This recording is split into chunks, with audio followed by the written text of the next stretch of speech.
Yeah, you can throw it now. Totally. Wow, that was awesome, right?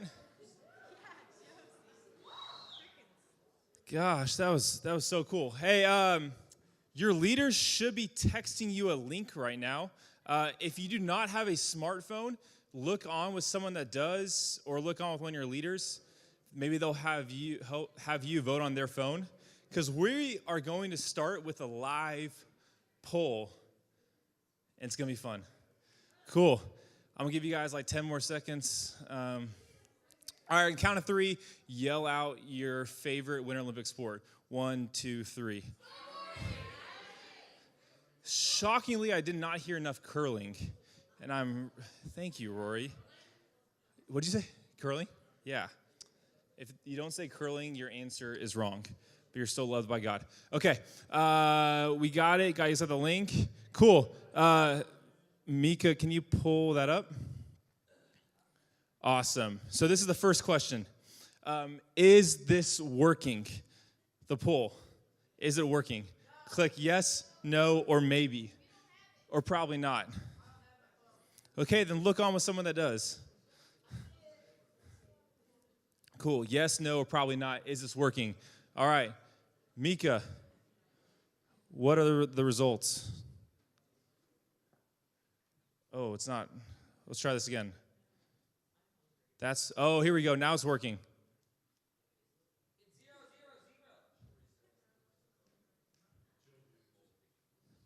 I've seen some votes come in. People are clicking yes.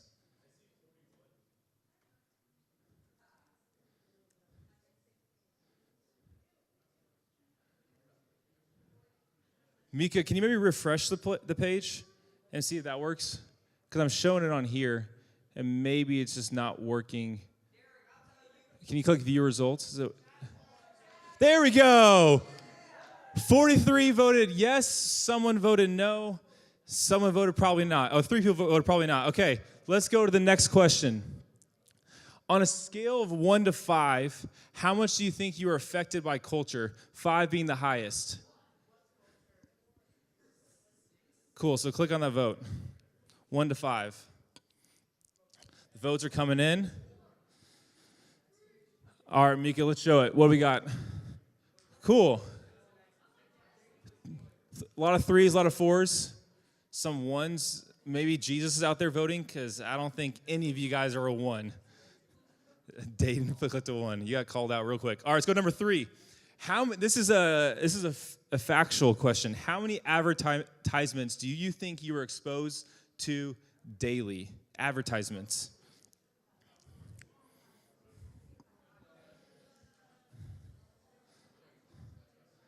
Think about it. It could be like your food that you're eating, commercials, literally any advertisement. I'm advertising Pacific Pools right now. It's a great pool company in Dallas that my friend's dad owns. If you ever need your pool cleaned. All right, let's show it, Mika. What do we got? 22 of you got it right. The answer is 2,000. 2,000 advertisements daily. That's a lot. There's only 24 hours in the day, and you're sleeping for probably not enough of those. You should be sleeping 8 hours a day. Right, Josephine? That's not good. Okay, let's go to the third one. Okay, how many of the top 100, this is the Billboard 100, how many of the top 100 songs right now are about sex? Explicitly about sex. Not mention sex, but about sex. You're supposed to vote. That's the whole point of a vote. You don't have to yell it, and that's not one of the 3 options. Okay, let's show it. It's actually 25, which is lower than I thought, but that's the whole song's about it. Probably all 100 mentioned in some ways. Okay, what does Despacito mean? Don't yell it out loud, you're supposed to vote. Gosh, that's voter fraud. You'd all be arrested. Okay, show it. She's slowly showing it because the answer is slowly. You guys are pretty good with that. Okay, what does hallelujah mean? Shh, don't yell it out. Everyone guess. Vote. You're not supposed to yell at the answer. That's the whole point of the vote. Okay. Let's see it. You guys did pretty good. Yeah, hallelujah means God be praised. You guys are great Christians. Okay. All right, next question. How much does the average person watch Netflix? 15 minutes a day, 45 minutes a day, an hour and 30 minutes a day. Shh. Well, I guess you guys can talk. Just don't say the answer that you think it is. All right, Mika, let's show it. An hour and 30 minutes a day. Is that lower or higher than you guys thought it'd be? Yeah, that's a lot. Every single day. Okay, so then show the next question. How much time daily does the average teen spend consuming media? That's all media. 1 hour, 4 hours, and 9 hours.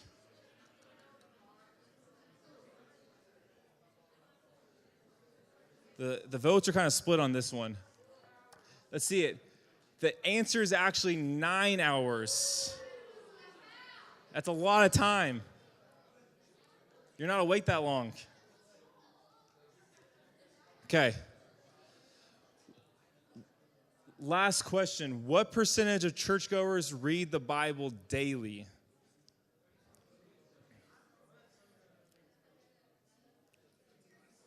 All right, Mika, let's show it.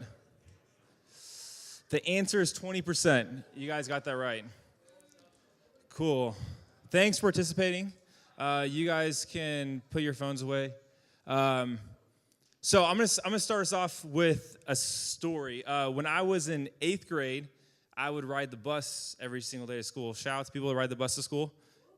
The cool kids do it. The cool kids do it. So as you guys know, there's only certain people you actually want to sit next to on the bus. And my friend I wanted to sit next to was Cameron Slanina.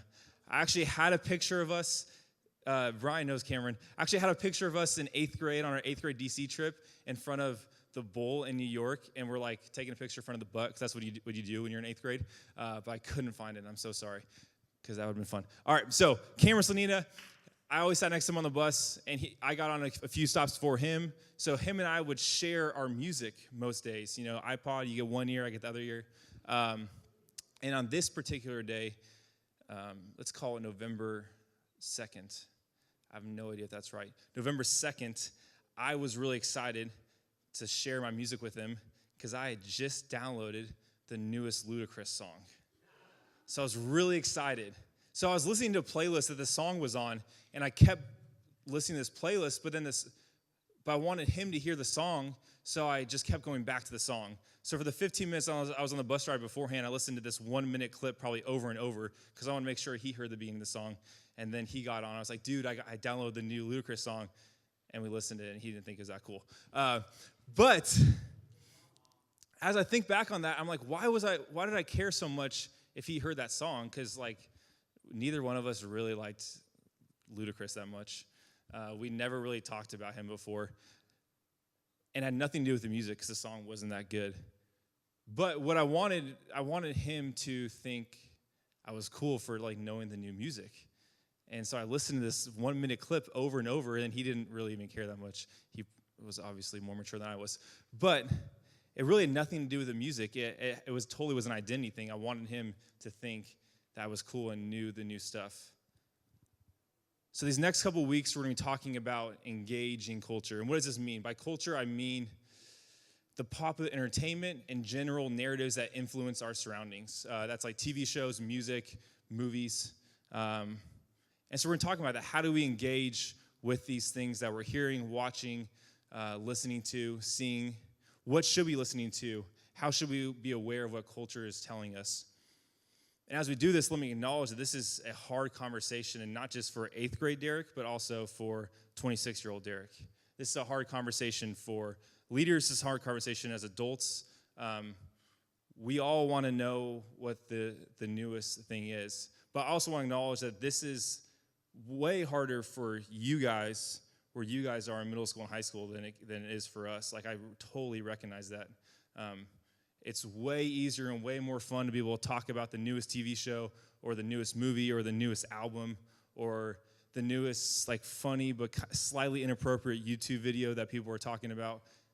We want to be a part of those conversations. And it actually has nothing to do with what the content actually is. It's an identity thing. We don't want to experience the FOMO, right? We don't want to be left out of the conversation. So I totally get what conversation we're stepping into. Like I recognize that, and we have grace for that. But it's still really important for us to talk about. So there's a quote that I like that is going to help frame the next couple weeks, and it says this: "Culture is the water we are swimming in, the air we breathe. We don't even know it's there." And I believe that's so true. And I hope you guys know this. The air that we breathe and the water that we swim in actually affects us a lot, right? You guys know that? So next week, we're going to be talking about kind of this air that we breathe and how we don't know it's there. But this week, we're going to be talking about culture as the water we are swimming in. And if culture is the water that we're swimming in, some waters we can't avoid, right? The water that comes out of our shower, that's always going to come out. But some waters we can decide whether to swim in or not. I love the Brazos. I think the Brazos is awesome. I love Brazos. I'm from California. I say things weird. The Brazos. Is it really Brazos? Whatever. Brazos. I love the Brazos. I love it. I love wakeboarding on it. I've done that a ton of times. I love like hanging out on boats out there. But the Brazos is probably not the best place to go swimming every single day in, right? It's probably not the best place to see how long I can hold my breath underwater every single day. It's probably best to practice swimming in a cleaner pool, right? It's probably best to, if I want to really see how much lung capacity I have, it's probably best to do that somewhere else. Because as much as I love the Brazos, it's not the cleanest river in the world, right? Romans 12, 1 through 2 is going to be our framework for the next couple weeks, and it says this: "And so, dear brothers and sisters, I plead with you to give your bodies to God because of all he has done for you. Let them be a living and holy sacrifice, the kind he will find acceptable. This is truly the way to worship him. Don't conform to the behavior and the customs of this world, but let God transform you into a new person by changing the way you think. Then you will learn to know God's will for you, which is good and pleasing and perfect." What stands out to me about this passage is the action, the intentionality behind it. This isn't a passive passage. Give your bodies, right? Which means give your life, give your whole self, every single part of you. That's intentional. You have to put intention behind that action. And how do you do that? Don't conform, but instead, don't conform to the behavior and customs of the world, but let God transform you. It's like Paul's in that part right there is saying there's two options. There's only two options, going one of two ways: conform or be transformed. There's no other option. So how do we do this? How do we give our lives, and how do we not conform and be transformed? I believe correctly engaging culture is how we make sure we are transformed, not conformed. And I think there are three strategies to choose from with engaging culture. The first one is the Christian only, right? This is the only listen and watch Christian stuff, Christian movies, Christian TV shows, Christian music, Christian cereal. It turns out there actually is Christian cereal. I thought I was like, oh, I'll find some funny thing that like someone made, but there's actually something funny that someone literally made. Yeah, Ezekiel 4:9 cereal. So here's the deal. Let's go off that. Go back to the Christian only. I'm not trying to make fun of that approach because I know some of your families had that approach for you when you were young, and maybe even now. My family had that approach for me when I was young for a while, probably through middle school. And there's totally a place for that. I think all of us would be a little shocked if we walked into the Navigate room on Sunday morning and heard Post Malone. We're not listening to Post Malone in the Navigate room, right? We would be shocked, and we'd be like, that shouldn't be happening, because there's something really important about in the forming stages of our life of the truth being spoken into us, the right things being listened to. But people can take that full on and decide to only engage with things that are deemed safe and do that their whole lives. A second response to engaging culture is to consume everything. And I would say that like some people take this approach, and I get it. in my logical mind, I understand. It's sort of like, why should I not listen to certain things? Because I'm probably going to be around it anyway. Why should I not watch certain things that people are going to talk about it anyway? I might as well just kind of go all in. If I'm going to be breathing the air and drinking the water, I should just go all in with it. And I get that. I totally get that. But I think ultimately both those approaches are flawed. I think we try to make it simple. I think we try to make it black and white, yes or no. There are bad Christian things. There are things that are just bad quality, like that cereal. And I would say that there are things that have been deemed Christian that aren't just bad quality, but are actually bad content. Bad theologically, bad in their approach, even bad in how they talk about people, but it's been deemed Christian. So we can't just go consume everything that says Christian on it, because I'd say all those things aren't good either. And there are good not Christian things. I love the show This Is Us. And there's so much truth in that show of families and relationships and love. The Ice Bucket Challenge did a lot of really good things, right? I know you guys know I have a kind of a far off adoration for Alicia Cara. Is that how you pronounce her name? Is that right? Alicia Cara, whatever. Anyways, she's got really good stuff, right? Even like the Logic song that's out right now, that 1-800 song. That's a really powerful song. That's a really good song, right? So there are good things out there that haven't been deemed Christian. But also the idea of consuming everything, that's flawed too. There are lots of things out there that aren't good for us, right? On one end, on the far spectrum, pornography. That's bad, right? We can't just consume everything. And what we consume affects us. Just like the air we breathe and the water that we drink, it affects us. And research backs that up. And I would say I can point to times in my life where, based on certain things that I was engaging with, it affected my outlook and affected how I engage with people. Thinking that the entertainment we consume doesn't affect us is as foolish as grabbing someone's nasty tissues as the flu and thinking we won't get sick, right? And none of you guys are doing that right now in the season, I promise. So if we think those options aren't best, what's the right answer? Critically engage. And I know you guys knew I was going to get there. That's the best answer, but it's not the easy answer. And I'm not going to give clear guidelines. I'm not going to tell you what you should or shouldn't do. That's for your group. But I would say this is kind of a framework that I've been thinking about over the last week or so. I've been thinking about this. Think about the entertainment that you're engaging as a friend. That sounds kind of weird. How much time would you spend with Cardi B if she was your friend? It wouldn't be best for you to spend that much time with her, right? You probably shouldn't spend that much time with Little Uzi Vert if you went to your school, right? Or Lil Pump. Probably not the best friend for you to be hanging out with, right? And it sounds weird, but we talk about how our relationships around us, we talk about how the relationships around us affect us, right? If you had a friend that was as violent as the video games that you play, would you spend that much time with them, right? If you had a friend that was as gossipy as the TV shows that you watch, would it be a good idea to spend that much time with them? I would say no. You would have limitations on time that you spend with that friend. You would have put some really clear boundaries on when you spend time with that friend. And it sounds weird because now you're picturing like hanging out with Justin Bieber or whoever it is, Post Malone. But I think that's kind of a good idea, a good framework, because there's also friends that they're not necessarily bad people, but there's only certain times you should hang out with them. You have school friends, right? And then you have out-of-school friends. I think it can be the same idea with the entertainment that we consume. So I want to close with this translation of Romans 12:2. Don't let the world around you squeeze you into its own mold, but let God remold your minds from within so that you may prove and practice the plan of God for you is good, meets all his demands, and moves towards the goal of true maturity. I love the idea of a mold. You guys have probably seen maybe concrete being laid, or even like ice trays, right? What does a mold do? It shapes something. What are the molds? What's the mold that you want to be, right? What's the mold you want to be as an 8th grader, or as a sophomore, or as a college student, or as an adult? What's that mold? And what are the molds that you are engaging with? And are those things pushing you towards that?